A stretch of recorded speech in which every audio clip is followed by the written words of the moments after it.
Bonjour et bienvenue à notre centre, à notre séminaire français de sciences humaines et sociales. Je suis ravie d'accueillir ce soir notre invité Fabien Van Gert de l'Université Sorbonne Nouvelle Paris 3. Merci d'avoir accepté notre invitation. Aujourd'hui, Fabien Van Gert va nous parler des transformations de musées ethnographiques ouest-européens entre multiculturalisme et approche décoloniale. Des informations techniques, nous vous prions d'éteindre vos microphones et caméras. Et pour votre information, cette conférence est enregistrée et sera disponible sur notre chaîne YouTube. Moi, je m'appelle Kinga Torbitska et aujourd'hui, avec Ania Konieczna, nous représentons le Centre de civilisation française et d'études francophones de l'Université de Varsovie. Au début, je présenterai notre invité. Ensuite, nous écouterons son intervention et à la fin, nous vous invitons à une session questions-réponses.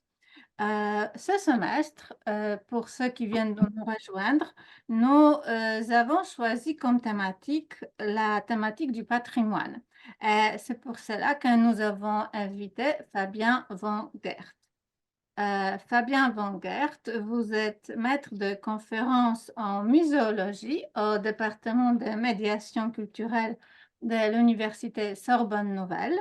Vos recherches portent sur les transformations de musées ethnographiques, sur les musées de société, principalement en France et en Espagne, mais aussi plus largement sur la muséologie en tant que domaine interdisciplinaire des recherches. Depuis 2018, vous êtes co-responsable du master musée et nouveaux médias et aussi membre de la chaire UNESCO pour l'étude de la diversité culturelle et son évaluation. Et la même chaire vient de s'ouvrir à l'Université de Varsovie il y a une semaine. Donc maintenant, nous invitons Fabien Van Gert qui va nous présenter ses recherches. Je vous en prie. Merci beaucoup pour cette présentation et puis merci pour effectivement cette invitation. Je suis heureux de partager avec vous ces quelques réflexions et voilà, de contribuer à votre réflexion sur le patrimoine que moi j'aborderai depuis le cas des musées.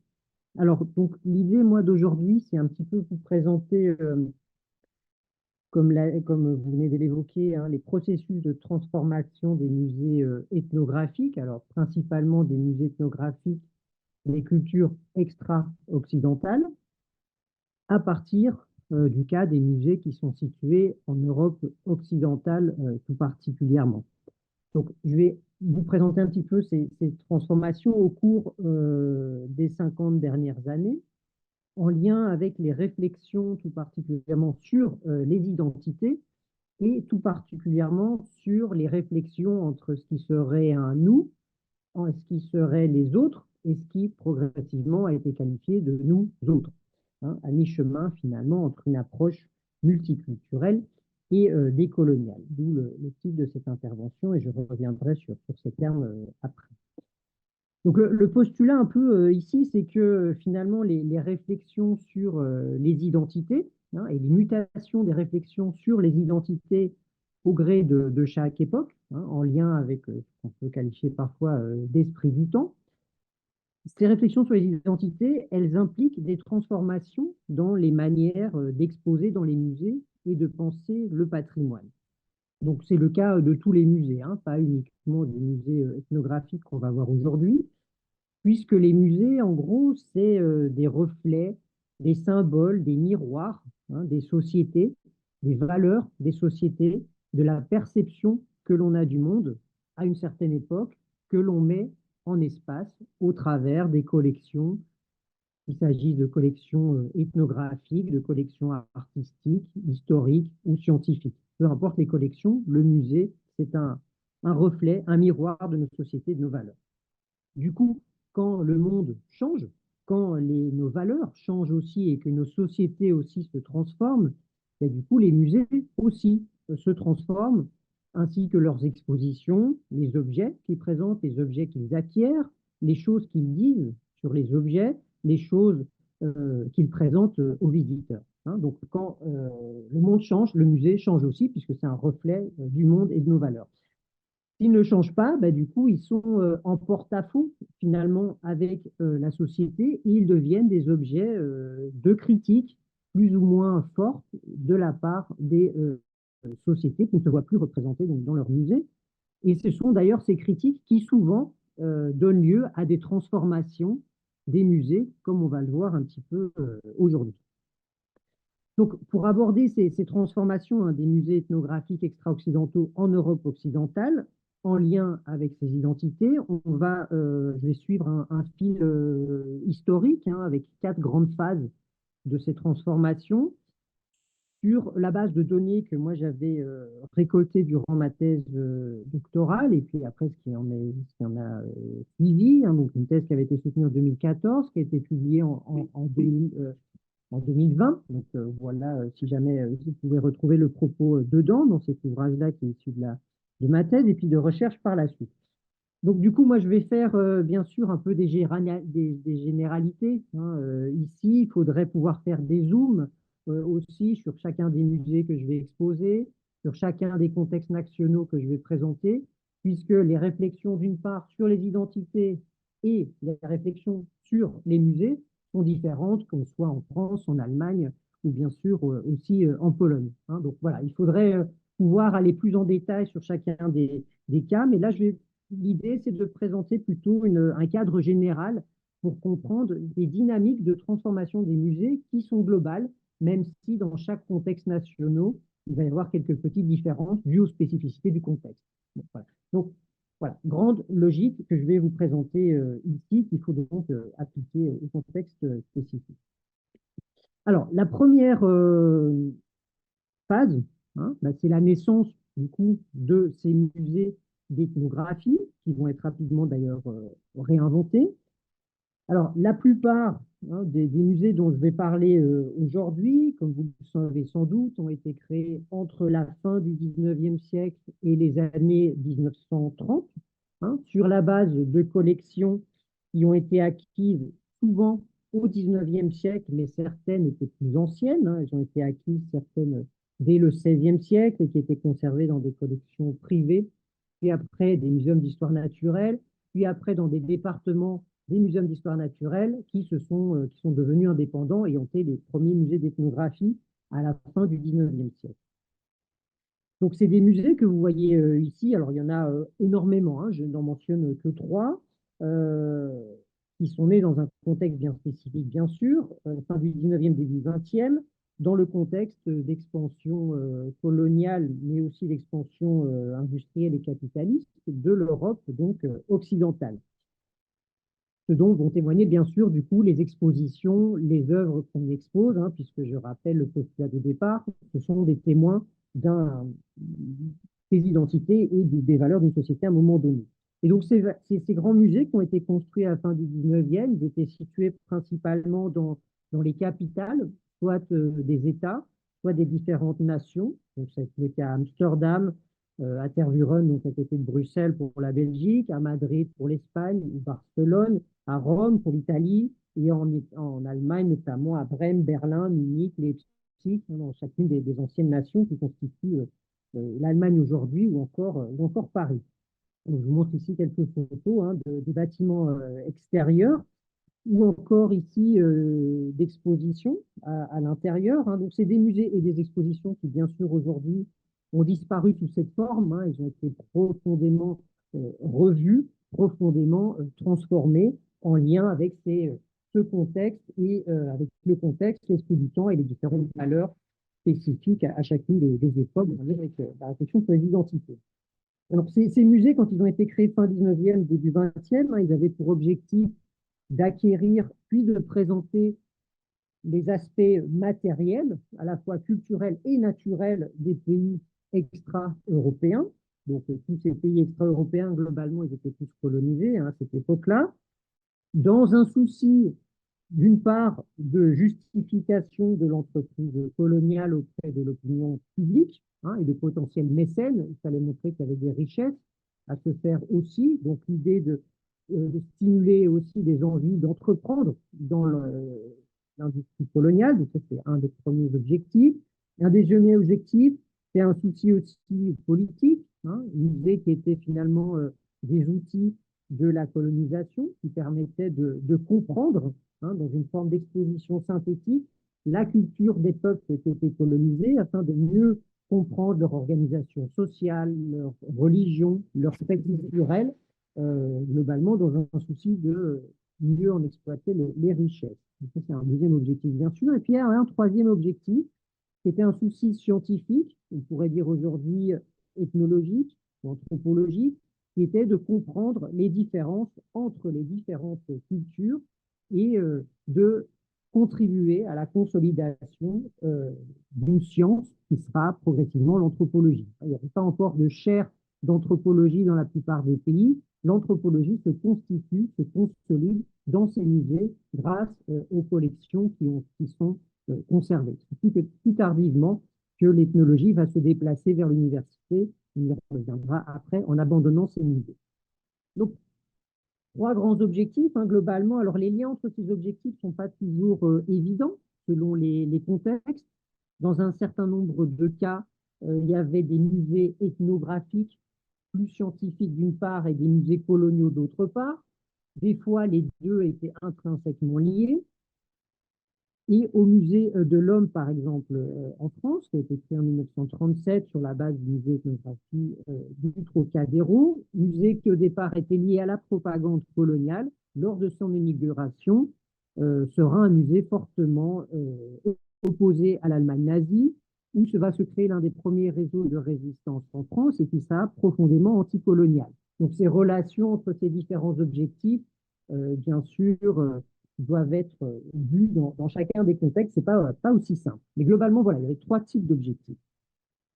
Alors, ces musées hein, d'ethnographie des cultures extra-occidentales, ils ont été créés en parallèle à d'autres musées hein, aussi, qui visaient à exposer les cultures occidentales cette fois-ci, mais les cultures autres, notamment rurales, dans nos pays, hein, donc ces autres chez nous, globalement, selon une logique qui était à la fois différente des musées que je viens de présenter ici, puisqu'ils se basent surtout sur une idée de folklore visant à affirmer une identité nationale, notamment en Europe de l'Est, hein, plus que dans l'Europe, plus qu'en France tout particulièrement, mais dans certaines régions françaises aussi. Vous pouvez voir ici le musée d'ethnographie du Trocadéro. Il y avait globalement les autres extra-europééens, mais il y avait aussi les populations rurales françaises, ici le cas de la Bretagne, tous dans un même bâtiment hein, qui regroupe donc les autres. Donc ils étaient à la fois quand même proches, en lien aussi avec l'affirmation progressivement d'une ethnologie nationale, mais aussi différents, liés à deux courants différents de cette ethnologie, hein, notamment ici plus de folklore qu'on trouverait moins dans les musées de culture extra-occidentale. D'ailleurs, ces musées-là, des cultures autres chez nous, hein, globalement, vont suivre aussi un processus hein, de transformation au cours du temps. J'en parlerai pas ici, hein, mais globalement, ils vont suivre un processus qui est parfois proche des processus que je vais vous présenter ici. Et bien sûr, parallèlement à ces différents musées, il y a aussi les musées d'art et d'histoire, les musées nationaux, qui se créent tous aussi vers la fin du 19e siècle pour définir une culture et une histoire nationale. Donc, voilà. Ça, c'est pour dresser un petit peu le contexte. Alors, dans les années 30, hein, on va voir que ces musées, donc je reviens là au musée ethnographique des cultures extra-occidentales, ces musées-là, ils vont se renouveler assez profondément dès les années 30, dans un contexte de rénovation de toutes les institutions muséales dans le monde. Alors, je vous mentionne ici une revue hein, qui était emblématique de l'époque, qui s'appelait Muséon, qui est la revue de l'ancêtre de ce qui est aujourd'hui l'ICOM, qui s'appelait l'Office international des musées, qui était une revue où participaient des muséologues du monde entier pour échanger sur justement les enjeux, les défis des musées dans un contexte où on voyait que les musées, dans le contexte entre-deux-guerres, pouvaient contribuer aussi à l'affirmation de la paix, à contribuer à une culture de la paix dans le monde. Et donc ces musées vont connaître des profondes transformations dans les années 20-30, qu'on va retrouver aussi dans les musées d'ethnographie des cultures extra-occidentales. C'est notamment le cas du musée que j'ai cité déjà juste avant, le musée de l'Homme, qui est en fait déjà une première rénovation du musée d'ethnographie de Neuchâtel, pardon, de Paris, créé à la fin du 19e siècle. Donc, ici, en 1937, vous avez une image ici un peu plus tardive, et qui sera un musée d'ailleurs, qui sera un modèle hein, pour de nombreux musées en Europe, de par son usage des textes, de par son usage des images, de par une volonté pédagogique assez forte, et aussi un humanisme assez important, qui est un petit peu différent de ce qui se passait à la fin du 19e siècle, avec une approche aussi esthétique importante qu'on retrouve dans ce musée, qui depuis a été profondément revu et renouvelé. Ça, c'est pour la première phase. Alors, si on suit un peu le fil historique, on arrive à une grande logique, une grande tendance de fond hein, globale, qui suit donc la création puis une transformation de ces premiers musées, qui est on pourrait dire, une transformation profonde qui fait passer ces institutions des musées d'ethnographie à être des musées de ce qu'on qualifiait à l'époque du tiers-monde. Puisque au sortir de la Seconde Guerre mondiale, la question de la diversité culturelle commence à être reconnue, hein, du fait notamment de ce qui s'est passé et du massacre des peuples pour leur religion et leur, qu'on qualifierait aujourd'hui de diversité. Donc, sorti de la Seconde Guerre mondiale, il y a une vraie réflexion qui s'engage là-dessus, sur la différence, et le droit finalement d'être différent sans être persécuté pour cela. Hein. Ça va être notamment l'un des objectifs de l'ONU et surtout de l'UNESCO. Donc, on est dans un contexte, un esprit du temps différent. On voit que le monde change aussi profondément au sortir de la Seconde Guerre mondiale, tout comme les relations aussi géopolitiques entre les différents pays, puisque c'est bien évidemment le début rapide des indépendances qui commencent dès 1945 aux Pays-Bas, avec notamment l'Indonésie, et qui va se propager très rapidement par la suite dans l'ensemble du monde sur une vingtaine d'années. Donc les empires coloniaux s'effritent. Donc, dans ce contexte-là, hein, question sur la diversité culturelle qui commence à être connue, des relations géopolitiques qui changent, bien sûr, les musées ethnographiques et coloniaux vont devoir aussi changer hein, pour illustrer cette nouvelle, ce nouveau monde et ces nouvelles sociétés qui émergent, hein, pour coller avec cet esprit du temps. Et donc, on va voir émerger de nouvelles manières d'exposer les collections. Donc, ils vont devenir, comme je le disais, des lieux qui ont pour vocation à représenter, qui est défini dès le début des années 50 comme le tiers-monde, donc on qualifiera aussi par la suite de monde en société, en pays en voie de développement.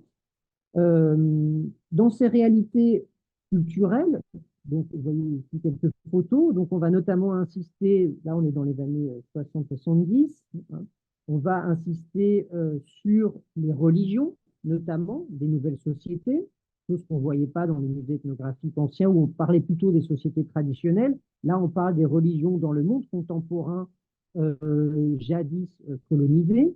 On va parler aussi des créations culturelles, donc artistiques modernes, contemporaines, dans ces musées-là, donc de cet ancien tiers-monde. On va présenter les artistes qui émergent. On va parler aussi de l'actualité de ces pays et de leurs enjeux, hein, notamment le développement rapide de l'urbanisation dans ces différentes villes qui jadis constituaient les empires coloniaux. On va pouvoir voir ici aussi des expositions qui vont traiter des grands mouvements politiques de l'époque. Hein, ici, c'est la révolution sandiniste, notamment donc au Nicaragua, qu'on va voir représenté dans plusieurs musées, anciens musées coloniaux. Hein, donc, on insiste sur le contemporain, sur la question des femmes, aussi dans le monde, qu'on retrouve ici. On va voir aussi la question des maladies, la question de la faim, de la pollution, de la déforestation. Hein, toutes ces questions-là sont présentées dans ces anciens musées qui ont fait peau neuve hein, et qui aujourd'hui traitent du tiers-monde et de ses enjeux.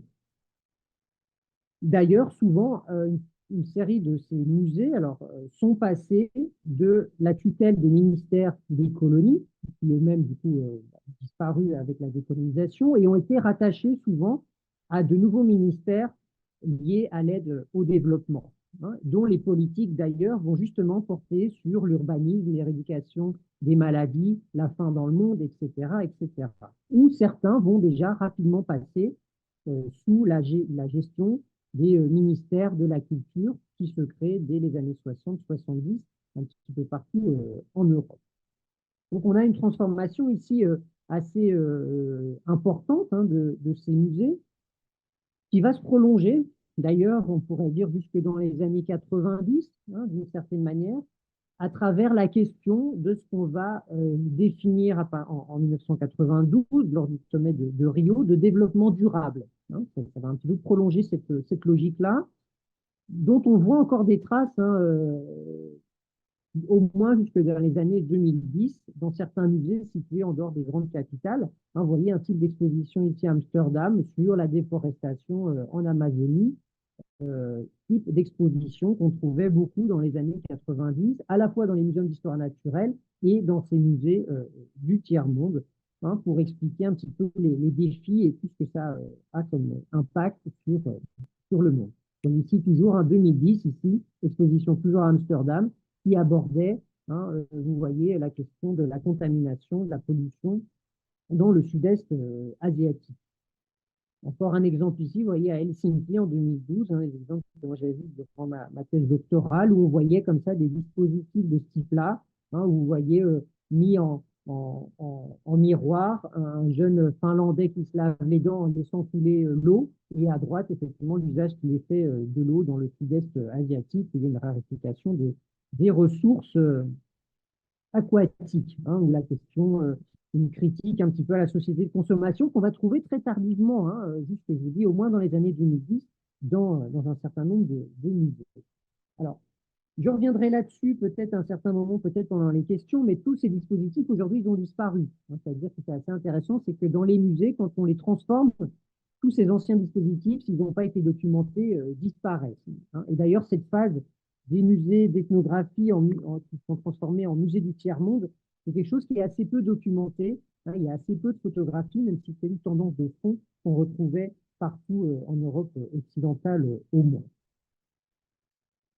Alors, parallèlement un peu à cette conception-là du tiers-monde qu'on voit dans ces musées, qui va se prolonger jusqu'aux années 90, le développement durable et jusqu'à les années 2010, en gros, un grand nombre pourtant de musées d'ethnographie ou musées coloniaux vont rentrer dans une profonde crise, hein. C'est qu'on retrouve dès les années 80. Parallèlement à cette mutation en musée du tiers-monde, on va avoir une crise importante de ces musées quand même, pour toute une série de raisons. Alors, la première raison, c'est le recentrage des pays ouest européens sur d'autres aspects patrimoniaux et muséaux en vue de réaffirmer leur puissance alors qu'ils ne sont plus des puissances coloniales. C'est-à-dire, par exemple, c'est le cas de la France, hein, qui, dès les années 60, début des années 70, va essayer de se redonner une nouvelle image de sa puissance, une nouvelle image de son identité, non plus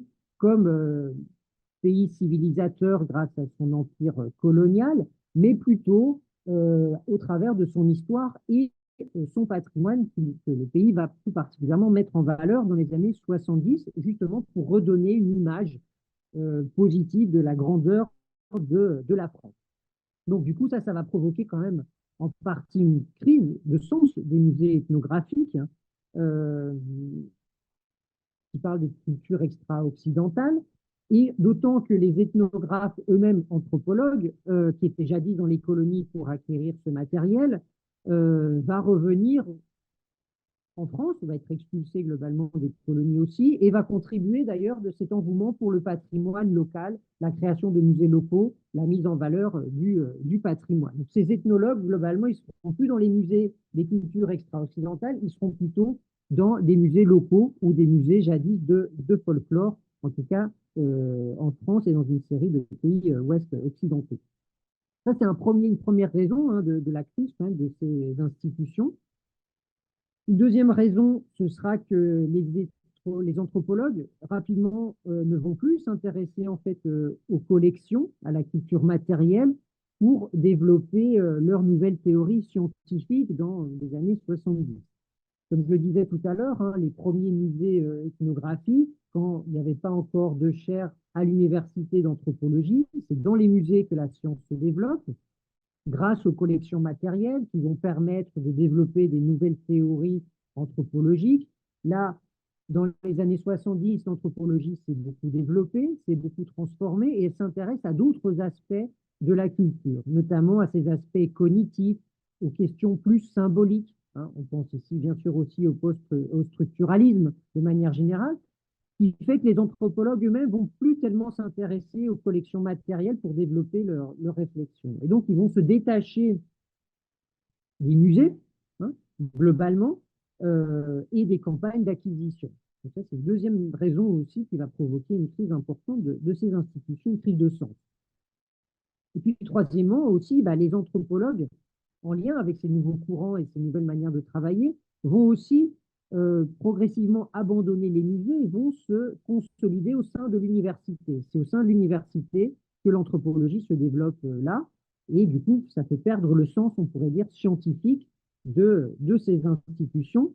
Euh, Institutions d'ailleurs qui très rapidement dans les années 70 vont devenir, années 70-80, vont devenir l'objet de critiques des anthropologues quand eux-mêmes vont rentrer dans une logique de anthropologie postcoloniale où ils vont critiquer le musée comme un acteur central de la colonisation. Donc le musée, là, vous voyez, il est attaqué un petit peu de toutes parts. Donc certes, certains font le pas, deviennent des musées du tiers-monde, mais il y en a un paquet d'autres qui vont quand même être en crise, on pourrait dire. En tout cas, il y a un vieillissement important des dispositifs, moins de public.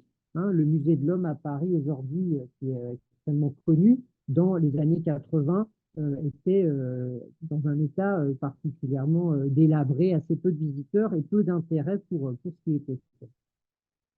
Donc voilà, deuxième grande logique, tiers-monde, mais en même temps une crise importante qui se développe. Qui nous amène à une troisième grande phase qui serait globalement une transformation de ces musées du tiers-monde et de ces musées aussi en crise en musées que moi je qualifierais de musées multiculturels. Donc là, on est dans les années 90-2000, hein, globalement, où des musées qui étaient tiers-mondistes ou des musées en crise vont acquérir de nouveaux sens hein, dans un contexte spécifique bien éloigné du coup du colonialisme, où on va resignifier les collections. Alors, globalement, il y a un nouveau sens hein, qui va être donné à ces musées pour des raisons liées à l'esprit du temps. Il y a deux grandes raisons. Hein. Il y a une première grande raison, c'est une raison, on pourrait dire, plus philosophique, qu'on pourrait qualifier justement de multiculturalisme à partir des années 90, qui se fonde sur une nouvelle conception de la citoyenneté hein, qui a développé dans les années 70, 80, en conséquence des différents mouvements sociaux des années 60-70 dans le monde, hein, notamment aux États-Unis, comme on connaît bien, où va émerger l'idée qu'on peut être égaux dans nos différences et pas malgré nos différences. C'est-à-dire qu'on doit, pour reconnaître l'autre, il faut accepter globalement sa différence. Et c'est dans l'acceptation de cette différence qu'on peut être égaux sur un plan juridique, social et culturel. Et ça, c'est quelque chose qu'on a qualifié de multiculturalisme, qui est assez complexe et qui a fait l'objet de très nombreuses publications dans les années 90. Je vous en mentionne ici que quatre. C'est quelque chose qui nous vient beaucoup d'Amérique du Nord et notamment du Canada, hein, qui est le premier pays qui va se définir de pays multiculturel et qui va se retrouver partout dans le monde. Et là, j'ai mis juste en anglais et en français, hein, de cette réflexion de comment on peut vivre ensemble dans notre diversité, ce qui va donner lieu parfois à l'échelle institutionnelle à des politiques hein, multiculturelles qui ont pour vocation à reconnaître la diversité culturelle, à l'encourager, hein, la reconnaître dans les cursus scolaires, dans les musées, dans toute une série de choses. Il y a certains pays même qui vont se déclarer dans les années 90 de multiculturels. Hein, alors en Europe, c'est le cas des Pays-Bas, de la Suède, hein, notamment, qui va reconnaître sa diversité comme la base même de son identité. Alors ça va donner lieu aussi à des nouvelles valeurs, hein, sociales. Être multiculturel dans les années 90, c'était un symbole de modernité. Une ville avec de la diversité des pays, avec une grande diversité liée notamment à l'immigration, c'était considéré comme quelque chose conçu comme un symbole de modernité, un ancrage du pays dans la modernité et la mondialisation. On parlait d'ailleurs à l'époque d'une mondialisation heureuse, c'est vraiment les années 90-2000. L'UNESCO va beaucoup porter ça, mais on voit ça aussi dans un certain nombre de villes. Alors ici, vous voyez à Londres, hein, qui affiche cette multiculturalité ici dans sa politique touristique. Hein, vous voyez, si vous souhaitez voir le monde, ce n'est pas la peine de faire le tour du monde, il suffit de visiter Londres. Paris dans les années 80, fin des années 80, était un petit peu dans cette logique-là aussi. Et du coup, les musées, hein, alors que ce soit tous les musées d'ailleurs, hein, les musées d'art, les musées d'histoire, les musées de ville, les musées de quartier, les musées d'ethnographie locale, vont commencer d'ailleurs à représenter cette diversité culturelle chez nous et nous représenter, comme je le disais au début, de représenter non pas les autres, mais de nous représenter nous autres. Hein, c'est-à-dire qu'on reconnaît notre diversité et c'est le cœur même de notre identité, avec des expositions qu'on va faire sur l'immigration, où on va à chaque fois tenter d'intégrer dans les expositions un clin d'œil ou des objets qui illustrent le fait qu'on est divers.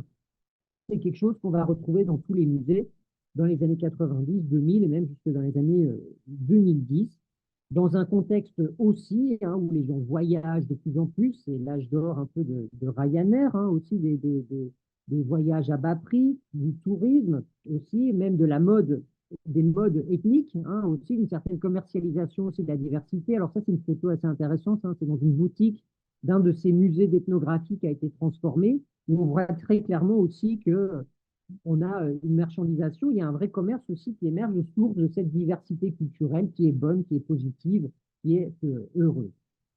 Donc, ça, c'est un premier élément hein, donc de raison philosophique qui est le multiculturalisme qui se développe et qui est reconnu à l'époque. Puis il y a une deuxième raison hein, qui permet de comprendre cette mutation des musées du tiers-monde en musées du multiculturalisme. C'est une raison, on pourrait dire, plus épistémologique. C'est le développement du postcolonialisme aussi dans le monde, hein, qui commence dans le monde anglo-saxon dès les années 70, qui se développe dans les années 80 et qui se développe dans les musées tout particulièrement dans les années 90, début des années 2000.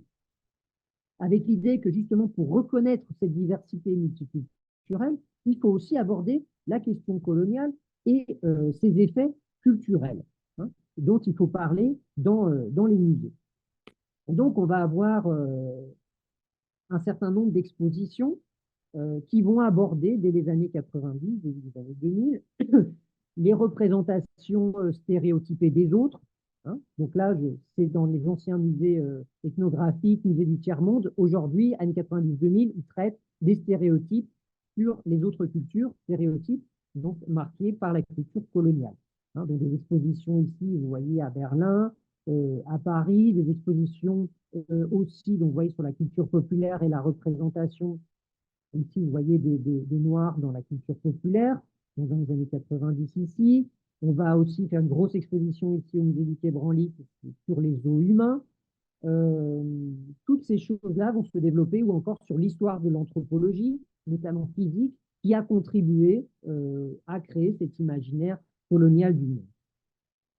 C'est aussi un contexte, un moment où dans les musées d'ethnographie, mais pas que, dans des grands musées, on va commencer à parler de l'esclavage, on va commencer à parler de toutes ces questions-là, de ce qu'on qualifiait à l'époque de patrimoine un peu difficile. C'est à ce moment-là, dans le même temps où on parle de multiculturalisme, il faut effectivement reconnaître cette histoire-là. C'est aussi à ce même moment qu'on va commencer à reconnaître l'esthétique des populations jadis autres, comme sur le même pied d'égalité que nos esthétiques à nous. Donc là, je reviens à Paris, pardon, si c'est un peu ethnocentré, c'est le Palais des Sessions au Louvre, hein, où on va intégrer comme espèce d'antenne du futur musée du Quai Branly des collections extra-occidentales dans le palais, dans le musée universel par excellence, hein, d'un point de vue effectivement esthétique. Hein, donc on reconnaît l'esthétique de l'autre comme une reconnaissance de son apport à la culture universelle, tous sur un même pied d'égalité. Ça, c'est vraiment années 90-2000. C'est un moment aussi, vous voyez, c'est assez drôle, ça c'est la campagne de communication qui avait été faite pour ce pavillon de session. Vous voyez donc un Moai ici sur la place de la Concorde. Les cultures sont faites pour dialoguer, toutes sur un même pied d'égalité. C'est aussi un moment où dans ces musées, on va commencer à parler beaucoup d'hybridation, de tradimodernité, comme on a pu la qualifier, de mondialisation, d'échanges culturels. Vous voyez ici quelques exemples où on voit des traditions plus ancestrales qui adoptent la question du contemporain, de l'hybridation. Vous voyez les kimonos en lien avec la culture urbaine japonaise aujourd'hui, des formes de formes culturelles des marionnettes ici en haut à Bali, où on intègre des registres qui font écho à l'actualité politique, ou encore à la culture de masse comme le des cubisme. Enfin, voilà, toutes ces choses-là se retrouvent dans ces musées qui vont connaître véritablement un boom alors qu'ils étaient soit tiers-mondistes, soit en grande partie en crise 15 ans auparavant. Et dans ce contexte de post-colonial et de multiculturalisme, on retrouve un nouveau sens pour ces musées. Vous voyez, pardon, encore une dernière, on va commencer à acquérir dans ces musées voilà, des éléments qui font écho aux questionnements identitaires aussi et aux enjeux de l'époque. Donc ça, c'est les échelles pour repasser les frontières au Maroc. Au milieu, c'est les bateaux qui arrivent aux îles Canaries par les migrants. À droite, une vodka, donc c'est quelque chose qui a beaucoup intéressé les médias dans les années 2000. Et donc ces musées-là, ces anciens musées, ils vont prendre une nouvelle forme sur la base de ces nouveaux discours dans des musées qui vont être construits par ce qu'on appellerait les stars architectes du moment. Et ça, partout, dans toutes les capitales, c'est vraiment une tendance de fond. Tous ces anciens musées que j'avais montrés là tout à l'heure dans la première phase de ma présentation, on va les voir se renouveler profondément ici, que ce soit à Paris, que ce soit à Bâle, en Suisse, que ce soit à Anvers, que ce soit en Pologne, que ce soit partout, pour témoigner justement de ces transformations et de pays qui aujourd'hui ont complètement tourné le dos globalement à leur passé colonial. En tout cas, c'est ça l'idée qui est derrière. C'est une espèce voilà, de volonté aussi de rassembler les populations autour de cette idée de multiculturalisme. Donc ça, c'est assez important et d'ailleurs, c'est ça qu'il faut avoir en tête si on veut comprendre tout l'argent qui a été investi dans ces musées, alors que c'était des musées, je répète, 15 ans avant, qui étaient complètement abandonnés, ou alors qui étaient dans une logique tiers-mondiste. Donc il y avait un objectif politique, symbolique extrêmement fort pour comprendre la construction de ces nouveaux musées.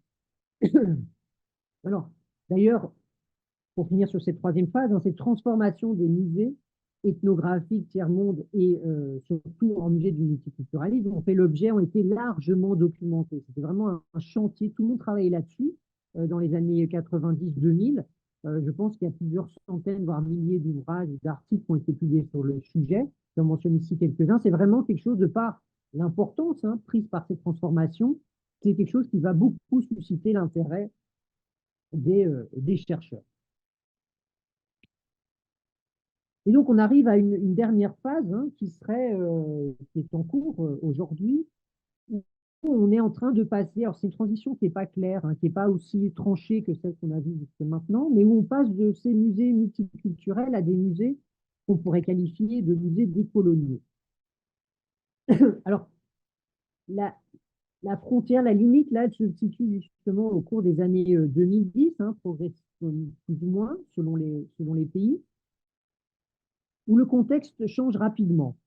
On commence à parler dès 2010 de la mort du multiculturalisme en France, aux Pays-Bas. Les Pays-Bas abandonnent cette logique-là, en Grande-Bretagne aussi. On a une remontée de la droite assez importante dans les contextes politiques, et on va voir désormais la mondialisation qu'on qualifiait comme mondialisation heureuse dans les années 90-2000, aujourd'hui plutôt comme un risque, et surtout l'immigration comme un risque majeur pour les identités, et non plus comme une richesse.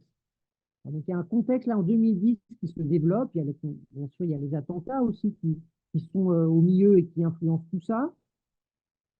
Et en plus, le multiculturalisme, même si au niveau des valeurs perdure encore, notamment au niveau universitaire, on se dit que la diversité est quelque chose de positif.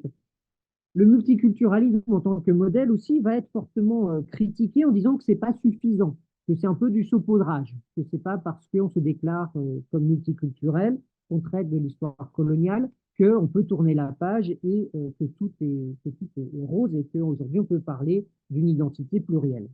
Il va y avoir une critique forte là-dessus en disant que si on veut réellement reconnaître la diversité, il faut aller plus loin.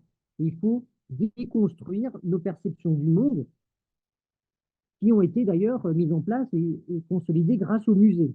Donc il faut déconstruire les musées de A à Z, pas simplement parler de l'histoire coloniale, il faut déconstruire même ce qu'est un musée, ce qu'est notre culture occidentale. C'est ça qu'on va qualifier globalement en gros de décolonisation.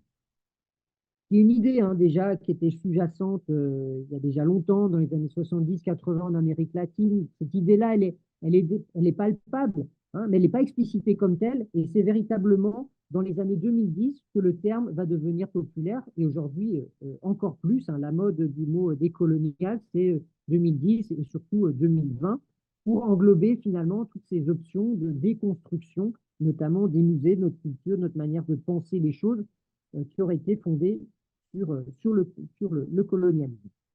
Alors, je ne vais pas rentrer, on peut en parler après si vous voulez dans le débat, mais cette différence entre post-colonialisme et décolonialisme, elle est complexe, elle n'est pas simple, et elle change selon les contextes aussi, on peut en parler si vous voulez dans le temps d'échange, mais globalement, il y a une idée que décolonialisme, c'est aller plus loin que le post-colonialisme.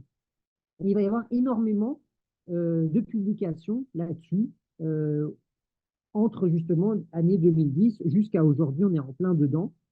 C'est un peu comme si vous voulez, dans les années 90-2000, tout le monde était multiculturel, les musées étaient tous multiculturels. Année 2010-2020, tous les musées sont des coloniaux, globalement. Tous, il y a un nombre de publications aussi importantes qu'on avait dans les années 90-2000 sur le multiculturel. Aujourd'hui, on parle extrêmement souvent et de manière très prégnante du décolonialisme. Alors, dans ce contexte, on va voir un certain nombre de rénovations des institutions. Alors, c'est notamment le cas de ce musée ici, du musée royal de l'Afrique centrale, qui est situé en Belgique, à Tervuren, qui en fait, lui, est un musée qui se conçoit dans les années 90, mais qui, dans cette mouvance un peu multiculturelle, mais qui, du fait de toute une série de choses, le chantier va prendre beaucoup de temps et va véritablement se développer dans les années 2010 jusqu'à 2013, alors même qu'on est en train justement de parler de plus en plus du décolonial. Et ce musée, finalement, aujourd'hui, qui a été réouvert en 2018, c'est un peu le premier musée, on pourrait dire, décolonial en Europe, avec où on voit très clairement cette logique, cette volonté de déconstruction du musée ancien, de tout son récit, de ses collections, de ses manières d'appréhender l'Afrique, d'appréhender l'Europe, qui a été ici, c'est un peu le symbole de cette logique-là. Ce tableau de Chéri Samba, qui est lui-même devenu un artiste contemporain extrêmement connu, où vous voyez à gauche, en haut des escaliers, le personnel du musée qui est en train d'essayer de retenir les collections à l'intérieur. Il a notamment, en fait, c'est une sculpture profondément raciste, qui est là au milieu, qui essaie de le retenir à l'intérieur du musée. Il y a le directeur dans son costume noir derrière qui est en train de regarder la scène en disant, bon, ouais, c'est vrai que c'est triste, mais il faut complètement reformuler le musée. Et on voit en bas, effectivement, les communautés afrodescendantes en Belgique qui sont en train de tirer ce symbole du musée, donc dans cette volonté d'enlever le colonial finalement du musée. Ce tableau est devenu un peu le symbole de cette reconstruction. Et vous voyez, en fait, il y a plein de clins d'œil dans son exposition qui, justement, enfin, toute l'exposition est articulée sur la déconstruction du musée ancien.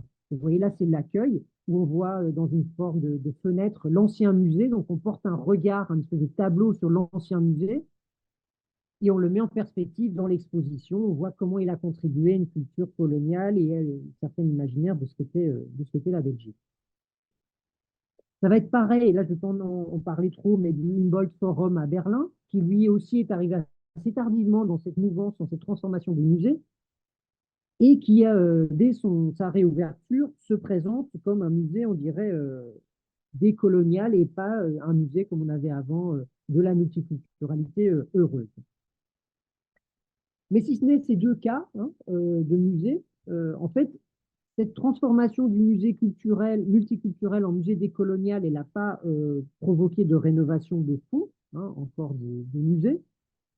Les musées qu'on a vus, là, multiculturels, ils ont été construits dans les années 2000, donc voilà, ils ont coûté extrêmement cher, donc c'est sans doute une raison hein, qui fait qu'ils sont encore là. On ne les a pas détruits pour en construire d'autres, en tout cas pas encore maintenant. Mais on va avoir une série d'actions plus ou moins importantes de resignification des collections. Alors, c'est notamment la question du contexte d'acquisition, hein, qui est de plus en plus évoqué dans les musées. Là, c'est la page web du musée de l'Afrique centrale, où dès que vous rentrez sur le site web, il y a la question de la provenance des collections, qui est expliquée, d'où viennent les collections. Hein. Bien sûr, en filigrane, ici, il y a la question de la restitution, hein, qui se pose et qui est présentée de manière ouverte par le musée. Et des restitutions, d'ailleurs, qui ont lieu aussi, qui engendre une autre réflexion sur laquelle on peut revenir aussi. Et après, c'est comment on expose des choses qui ne sont plus là. C'est un vrai enjeu aujourd'hui muséographique.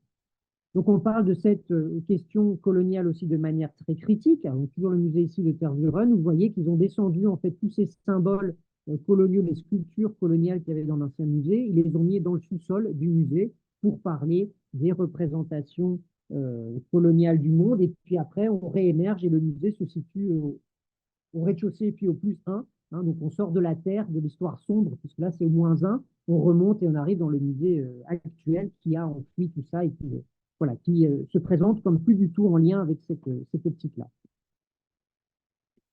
C'est aussi la question, bien sûr, des artistes contemporains. Donc, on va avoir de nouvelles politiques d'acquisition importantes dans ces musées via les artistes contemporains qui eux-mêmes, depuis longtemps, sont dans cette optique c'est-à-dire de décolonisation du musée. Et c'est ici l'artiste qui porte un regard finalement décolonial sur le musée. Notamment ici, vous voyez toutes les collections qui sont dans un chariot de supermarché en disant qu'elles sont à vendre. Elles ne servent plus à rien globalement dans les musées. Et ça, c'est quelque chose qu'on retrouvait même avant hein, qu'on parle de décolonial, dans les années 90, on avait déjà ça, mais aujourd'hui, tout cet art-là, on le qualifie aussi d'art décolonial et qui est profondément intégré dans ces nouveaux musées. Il y a de nouvelles méthodes de travail qui se mettent en place aussi au travers du participatif, hein, en faisant dialoguer plus profondément les chercheurs d'ici et les chercheurs de là-bas, mais aussi en faisant participer les diasporas, les migrants, dans les propos des expositions. On essaie de faire du multivocal. Hein, ici, dans cette exposition, ici, par exemple, à Londres, vous voyez comme ça des cartels, en fait, ici, où là, c'est une personne qui habite à Londres et qui parle de cet objet qui vient de sa culture d'origine, en tout cas de ses parents ou grands-parents, placé au même registre qu'un regard aussi, un témoignage plus de professionnels ou conservateurs de musées pour avoir comme ça un regard pluriel sur les collections. Je pense que le temps file, peut-être je vais passer ça. Bon, ici, vous voyez, ici c'est à Göteborg, en Suède. S'il me reste 5 minutes, ouais. Ouais. On peut voir ici, vous voyez, ils ont réinterprété, en fait, ils ont fait participer des descendants de populations boliviennes qui vivent aujourd'hui en Suède, qui ont, dans des espèces d'ateliers qu'ils ont fait dans les réserves du musée, ils ont réinterprété un objet du musée qui avait été interprété pendant très longtemps d'une manière et qui aujourd'hui, grâce à cette vision-là, peut être réinterprété comme une proto-représentation du drapeau, aujourd'hui la Wifala, le drapeau des populations autochtones d'Amérique du Sud, grâce à des témoignages de populations vivant aujourd'hui en Suède. Ils ont fait une exposition pour expliquer hein, l'importance du coup de réinterpréter les collections avec ces populations qui sont là aujourd'hui et qui ont une vision différente des choses. C'est aussi, pour finir, la dernière logique, hein, c'est des expositions de plus en plus aujourd'hui sur les ontologies autres, hein, notamment ici en lien avec les enjeux contemporains et notamment écologiques. Alors ici, on voit l'influence de Descola, hein, qui est importante aujourd'hui dans le monde, avec une idée de représenter différemment, de présenter les ontologies dites autres sur la nature, non occidentales, dans ces nouveaux musées, pour contribuer à la réflexion de nos liens avec la nature et d'autres manières de percevoir la nature qui sont voilà, plus respectueuses de cet écosystème. Alors, cela étant, c'est assez intéressant. Donc, on voit un certain nombre de musées qui sont en prise avec ces nouvelles logiques décoloniales, qui dépassent le multiculturel, même si, selon un certain nombre de personnes, ils ne sont jamais assez décoloniaux. C'est-à-dire, ici, le Humboldt Forum à Berlin a été critiqué comme pas assez décolonial. Le Whitney Museum, qui est lui un musée d'art, qui se présente beaucoup comme un musée décolonial, le musée de Brooklyn aux États-Unis, est critiqué par des collectifs décoloniaux en disant qu'ils ne sont pas suffisamment décoloniaux. Hein, ça montre d'ailleurs qu'il y a différentes conceptions de ce qu'est le décolonial entre les musées et les activistes à l'extérieur du musée. Vous pouvez y revenir aussi, si vous voulez, après, sur cette logique-là. Pour conclure, on pourrait dire que cette transformation des musées d'ethnographie extra-occidentaux, créés à la fin du 19e, comme tous les autres musées, cette transformation, elle illustre en fait aujourd'hui une nouvelle conception des musées qu'on a depuis les années 90, que les musées ne sont plus des lieux, on pourrait dire, de recherche fondés sur des objets pour générer des connaissances scientifiques pour le public. De plus en plus, les musées sont des lieux de discours. Sont dans la logique, notamment à travers le multiculturel, de produire des effets sur le public grâce à l'organisation des collections pour produire un discours positif sur le multiculturel, sur le décolonial, etc. C'est une logique de fond de transformation des musées. Même si la logique plus scientifique derrière le musée est encore là, elle est devenue aujourd'hui minoritaire, hein, et on est dans une logique de plus en plus de communication, de diffusion de valeurs grâce aux collections.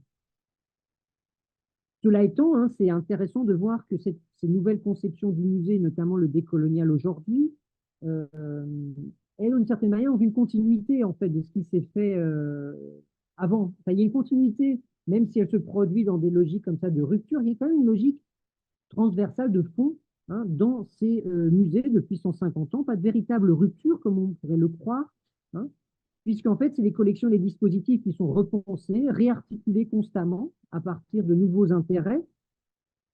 Mais au départ, mais finalement, c'est toujours sur les mêmes collections. En fait,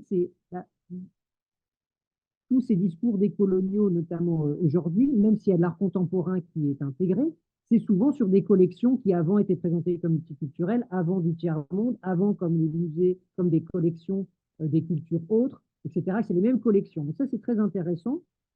Il y a quand même un certain nombre de continuités qui existent, qui sont intéressantes de souligner. Et puis finalement, cette idée, elle ramène aussi elle amène à réaffirmer que les collections dans les musées, elles ne veulent rien dire du tout, en fait, d'une certaine manière. Ça dépend de comment on les interprète, ça dépend de ce qu'on a envie de dire sur elles. Et ça, nous l'avait appris, c'est un musée, le musée ethnographique de Neuchâtel, qui existe toujours. C'est un musée qui nous avait appris ça, dans une muséographie qu'il avait définie, une muséographie de la rupture, dans une idée de désacraliser les collections pour réfléchir aux manières dont on leur donne du sens.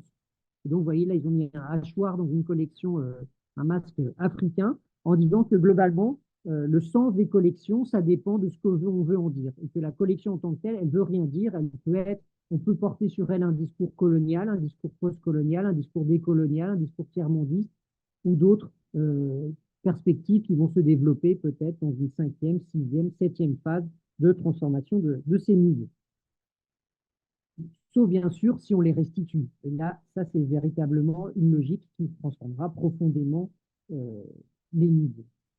Voilà, merci beaucoup. Je vais arrêter le partage du coup de mon écran. Voilà. Merci beaucoup. Je ne sais pas si vous m'entendez. Merci Oui. beaucoup, Fabien Van Hert, pour cette présentation qui présente une histoire particulièrement riche des musées d'ethnographie et de leur évolution. Peut-être avant de donner la parole au public, aux étudiants qui sont là et à ceux qui nous ont rejoints, je vais poser la première question avant peut-être d'en poser d'autres. Et ma première question elle porte sur la méthodologie, sur votre méthodologie. En quoi consistent vos recherches? Quels outils vous mobilisez? On a vu les images des expositions de différents musées, mais est-ce que votre travail consiste uniquement à visiter le musée et à regarder attentivement les expositions? Oui, alors effectivement, bon, les premières données hein, qui avaient été relevées sur cette tendance générale, donc ça vient au départ de ma thèse doctorale, hein, depuis il y a eu d'autres choses qui ont été faites, mais elles étaient fondées, alors d'une part, vous avez raison, sur l'observation des expositions, de Mhm, l'analyse du dispositif, de mhm, qu'est-ce qu'on nous disait finalement dans ces expositions. Il y a eu de l'observation, mais via les archives, d'anciennes expositions aussi, pour essayer de voir comment la politique même des expositions s'était transformée au cours du temps. Et puis, il y avait effectivement aussi des entretiens avec des conservateurs pour voir eux-mêmes comment ils pensaient le rôle du musée, le rôle de la collection, et essayer de comprendre finalement leur postulat aussi, leur vision du musée en lien avec ces différentes phases. Donc, ça, c'était un mhm. peu, vous avez procédé comme ça, et puis après, la revue de littérature, bien évidemment aussi, Ah, bien tout ce qui a sûr, oui. pu être dit sur ces musées, qui était une littérature très riche et très importante dans les années 90-2000, avec des différences, on pourra peut-être en revenir après, hein. Euh, Là, je parle des musées en Europe occidentale, globalement, mais par exemple, dans le contexte nord-américain, australien, Mhm, zélandais, et puis par la suite latino-américain, c'est un petit peu différent, la réflexion. Parce que les réflexions liées sur les identités dans ces pays-là sont différentes, surtout du fait qu'il y a des populations autochtones. Et du coup, la mhm, question notamment du décolonial se pose différemment en mhm. Europe. Voilà, en gros. Merci. Je vous remercie beaucoup. Moi, je suis historienne, donc je travaille beaucoup dans les archives et sur les archives. C'est pourquoi je me suis posé cette question. Je vois déjà qu'il y a une première question. C'est Camilla qui voudrait... Ah non, pardon. Non. Non, ça c'était le souris de mon ordinateur. Est-ce qu'il y a des questions? Est-ce que vous avez des questions, chers auditeurs?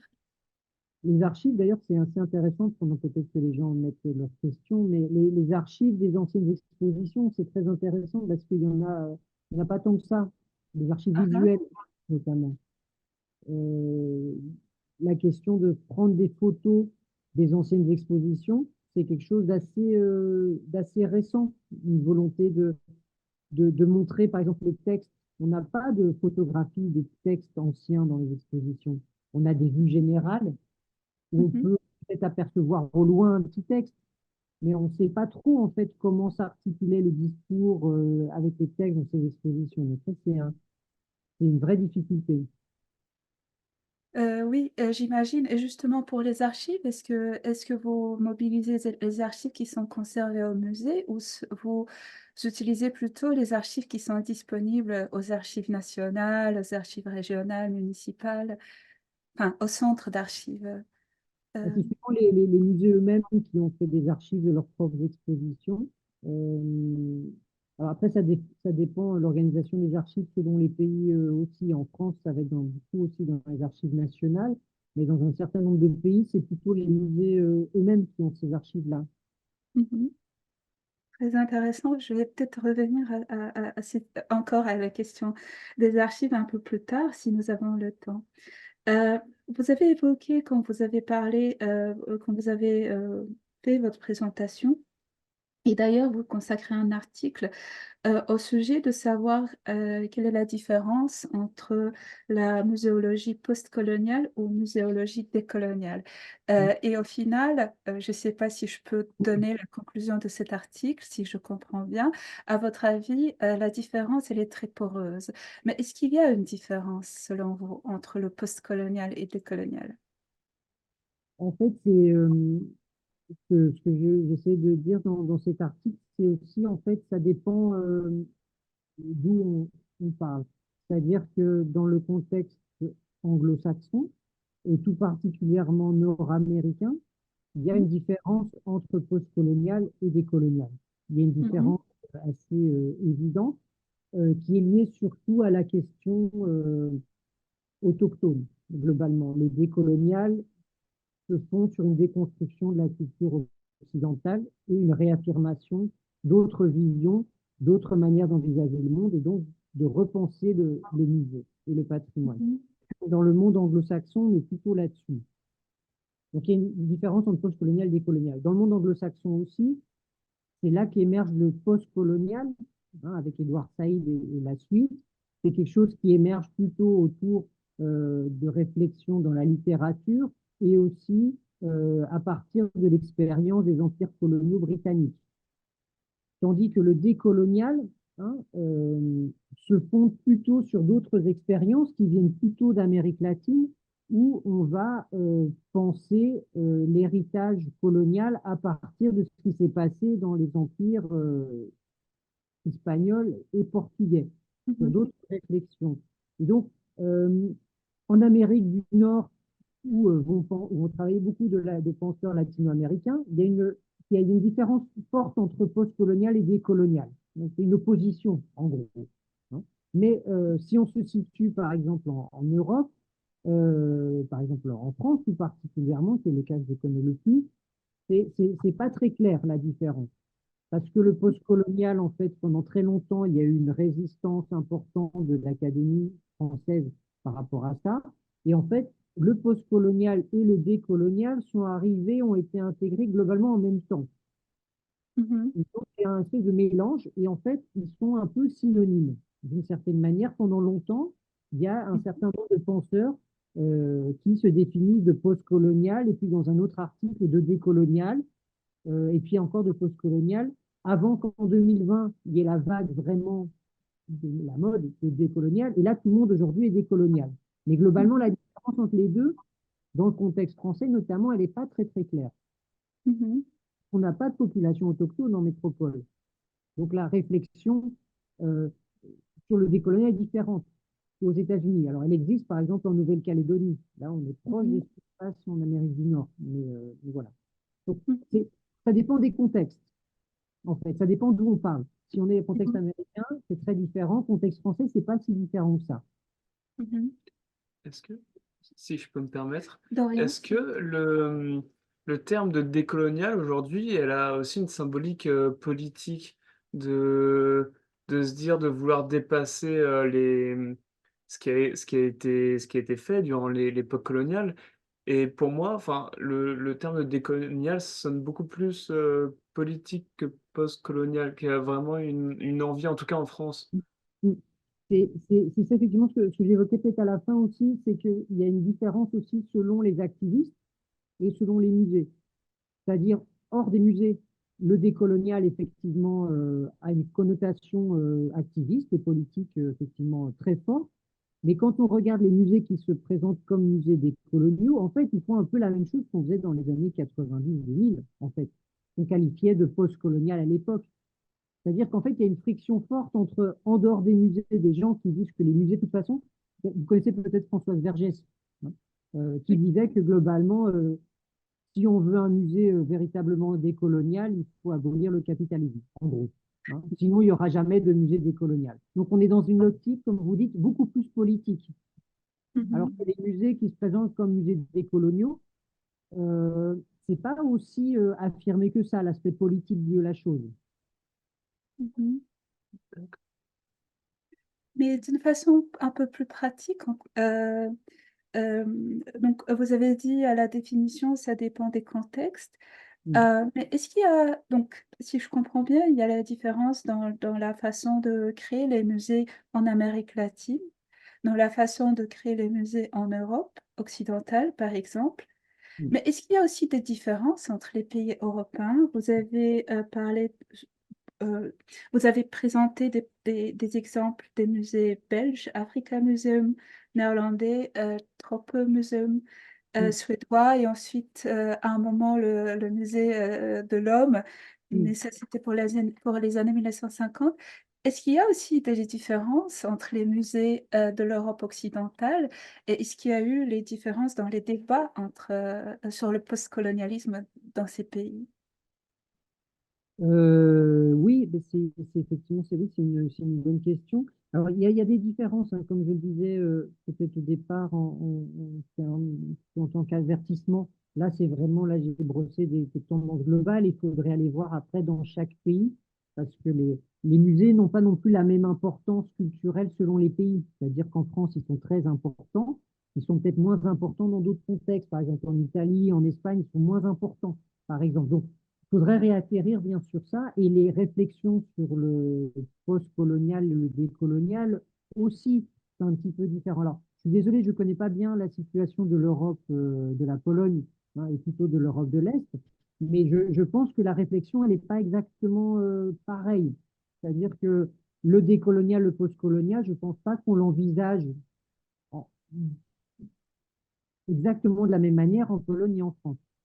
Même s'il y a une logique globale, on comprend quand on dit les musées sont décoloniaux, on comprend plus ou moins ce que ça veut dire, mais les enjeux ne sont pas les mêmes, les réflexions ne sont pas exactement les mêmes, du fait notamment aussi de la place enfin, qu'a joué l'empire colonial en France pour la définition de l'identité française, hein, et en Pologne, effectivement, c'est une autre relation aussi avec la colonisation. Donc, c'est bien sûr un petit peu différent aussi. Mhm. Donc, il faudrait, voilà. Mais je pense qu'il y a quand même des logiques globales. Et qu'aujourd'hui, quand la Pologne parle de décolonial, globalement, dans l'esprit, c'est quand même, on se comprend, on voit ce qu'on veut dire l'un et l'autre, même si ça a Mhm. des implications différentes. La question des restitutions, j'imagine d'ailleurs qu'en Pologne, mais là je parle sans savoir, il n'y a pas autant de collections d'origine africaine dans les musées, par exemple, qu'en France, ou d'Océanie. Donc effectivement, Mhm. la question des restitutions, qui est quand même centrale dans la question de la décolonisation, se pose différemment aussi.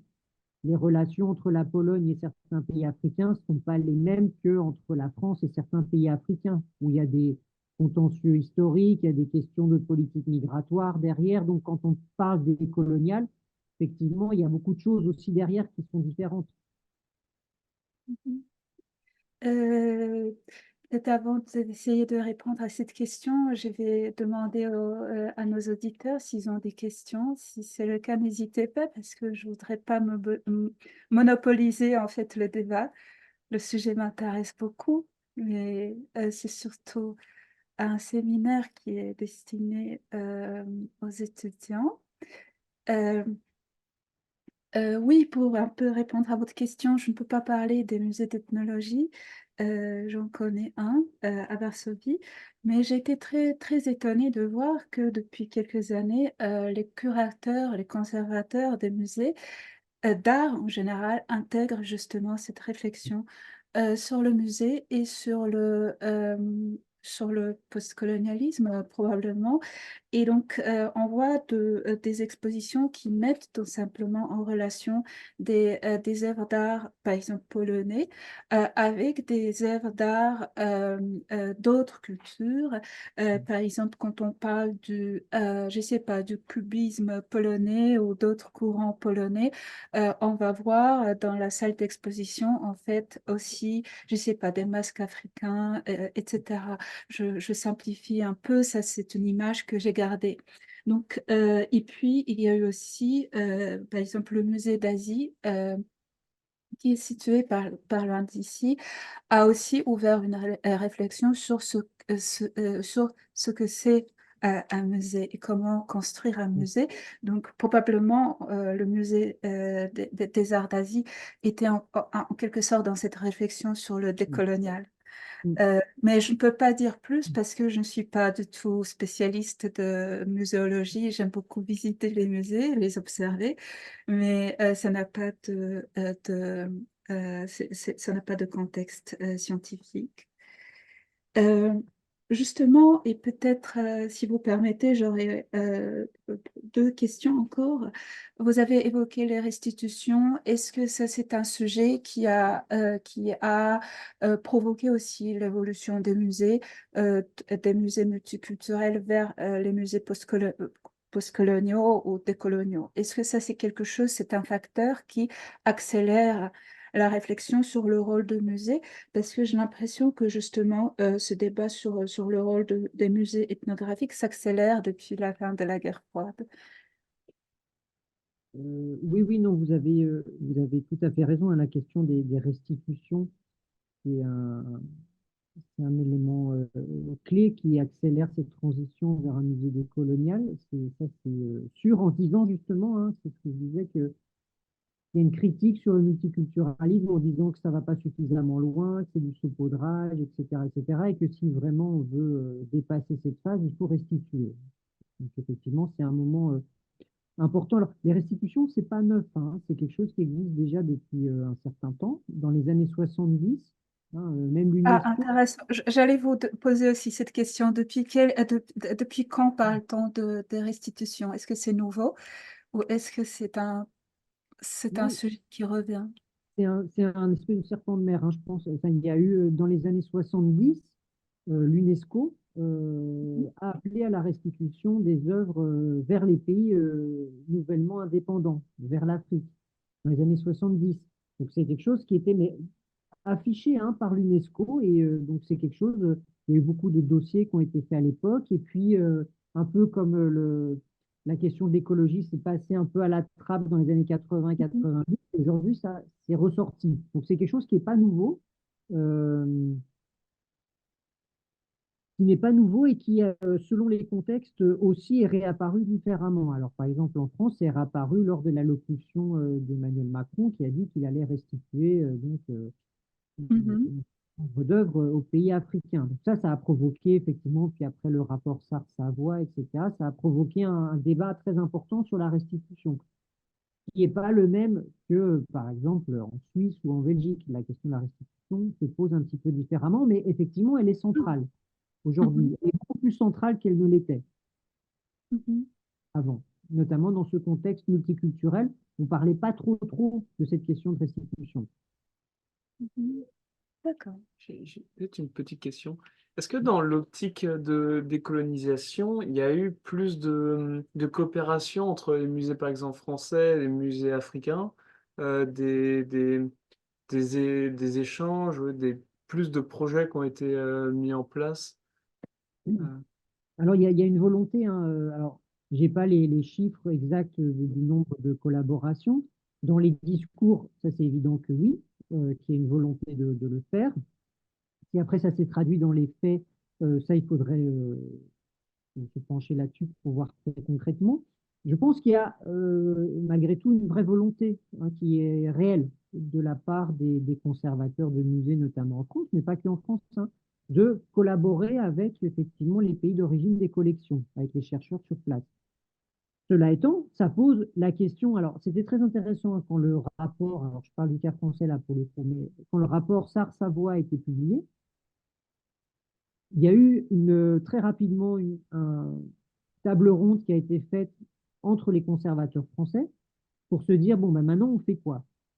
Et donc, c'était une session de e-com France interne, donc pas ouvert au public extérieur, pour voir, bon, ben, qu'est-ce qu'on fait? Et moi, je me souviens, j'étais là à cette table ronde où, en fait, globalement, tout le monde était dans l'idée, oui, oui, oui, on veut y travailler, mais qu'est-ce qui se passe? En fait, il nous faut des sous. Parce Mhm. que c'est pas trop bien d'où viennent véritablement ces collections. Elles sont arrivées là dans le 19e siècle, où c'était un peu parfois, c'est juste, il y a trois lignes ou trois mots sur un masque. Et puis voilà, globalement, aujourd'hui, se retrouver avec ça, ils savent pas trop quoi en faire. Donc, il y a une vraie volonté d'enrichir déjà la connaissance des collections grâce au partenariat, comme vous évoquiez. Ça, c'est évident, il y a une vraie volonté, mais du coup, le, la conclusion un peu de cette table ronde, c'était oui, mais alors si on veut faire quelque chose véritablement, au-delà des discours, il faut des sous. Il faut des sous pour mener des vraies campagnes de recherche, alors qu'en plus, ça n'a aucune visibilité dans les collections et dans les expositions. C'est pas, alors que c'est ça, les musées, il faut qu'ils fassent des expositions, qu'ils fassent venir des gens, etc. Là, c'est un peu en interne. Vous voyez, un chantier de recherche avec les partenaires, etc. Donc tout le monde a envie de le faire. Je pense qu'il y a un vrai effet, une vraie volonté, et de se dire, effectivement, si on a des collections dans nos réserves qui viennent de la spoliation, on veut les rendre. Mais pour ça, il faut un vrai chantier de travail, de recherche, ouvert, qui prend du temps, et donc qui prend de l'argent. Et c'est ça, bien sûr, c'est toujours le problème. Et ça, c'est pas que pour la France, c'est pour l'ensemble des pays. Si on veut Mhm. véritablement engager ce discours-là, enfin, cette réflexion-là, il faut se donner les moyens de le faire. Bon, merci. Mhm. Est-ce qu'il y a peut-être encore des questions? Sinon, je vais poser la dernière. Donc, vous avez parlé justement de l'évolution des musées, en commençant par les musées ethnographiques, scientifiques, coloniaux, les musées qui avaient pour objectif de promouvoir la paix, les musées qui avaient pour objectif de promouvoir l'idée du tiers-monde, et puis les musées multiculturels. C'est là où votre thèse s'est arrêtée. Depuis 10 ans, vous observez l'entrée du décolonial dans la réflexion sur les musées. Est-ce qu'il y a un autre pas à franchir? Est-ce qu'il va y avoir d'autres débats sur les musées? Oui, bah, sans doute, hein, je vous dis, dès que la société change de valeur et se pense différemment, ça a un impact sur les musées, toujours. Donc effectivement, on est sans arrêt dans des nouvelles resignifications des collections. Mhm, Et alors, ce qui est intéressant, c'est que ça a beaucoup porté jusqu'à maintenant sur les collections extra-occidentales. C'est assez intéressant de voir que les musées des beaux-arts, ils n'ont pas été tant touchés que ça. Ça a fortement touché les musées d'ethnographie, mais peut-être que ça va maintenant toucher d'autres musées, peut-être. Donc, on aurait mhm, une autre tendance. Les musées d'ethnographie, aujourd'hui, bon, ben, peut-être qu'ils vont passer après le décolonial à autre chose. Sans doute, la question, là, maintenant, ça va être changement climatique et la question de l'IA. Sans doute, c'est le chantier qui vient. Donc, on va sans doute réinterpréter les collections d'une nouvelle manière encore, mhm, sans doute. Mais oui, donc, c'est vraiment une phase un peu continue de rénovation. Et c'est pour ça que je finissais sur la question du musée ethnographique de Neuchâtel, où il disait qu'en fait, les collections, en fait, on peut dire tout ce qu'on veut sur les collections, elles sont la vérité de rien du tout. Ça dépend de la manière dont on les perçoit et on a envie de les présenter et comment on les intègre dans un récit. Et des collections du 19e, elles peuvent servir aujourd'hui d'autres récits, ce qui en fait toute la richesse aussi, hein. Une possibilité immense aussi des musées finalement de manière aussi positive. mhm, On peut y dire plein de choses et on peut y réfléchir de multiples manières sur nos identités, qui on est, etc. Mais voilà. Mais vous avez raison, les musées d'art contemporain aussi aujourd'hui ont beaucoup réinvesti ce champ-là. Et d'ailleurs, oui.